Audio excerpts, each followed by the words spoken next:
Bonjour, mesdames, mesdemoiselles et messieurs, mon nom c'est Capo Maurice Espedi, didacticien de la langue anglaise, et c'est toujours un réel plaisir pour moi de vous accompagner dans votre apprentissage de la langue anglaise.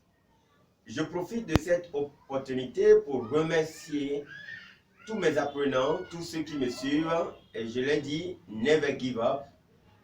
Merci beaucoup. Alors aujourd'hui, nous allons parler des verbes en anglais. Alors, comme dans toutes les langues, surtout la langue française que je parle, nous avons les verbes. Alors, les verbes sont des éléments importants dans une phrase. C'est le verbe qui fait l'action du sujet.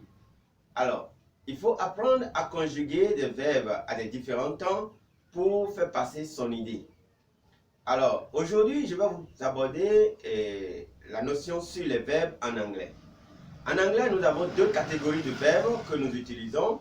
Nous avons les verbes réguliers et les verbes irréguliers.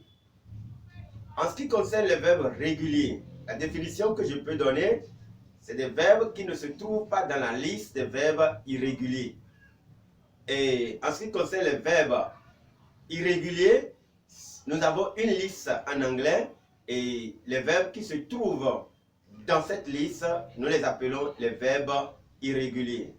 La liste exhaustive, c'est-à-dire quoi? Les plus souvent, les verbes que nous utilisons les plus souvent, c'est ça que nous voyons dans les documents. Alors, ce n'est pas tous les verbes qui sont dans ces documents. Donc, pour être sûr qu'un verbe est régulier et irrégulier, il faut aller consulter dans le dictionnaire. Alors, comme exemple de verbes irréguliers, nous avons to eat, to sleep, to go, to live. Alors, voilà quelques exemples de verbes irréguliers. Alors, en ce qui concerne les verbes réguliers, comme je l'avais dit, c'est des verbes qui ne se trouvent pas dans la liste des verbes irréguliers. Nous avons par exemple to work, to love, to quit, ainsi de suite. Merci beaucoup pour toute votre attention.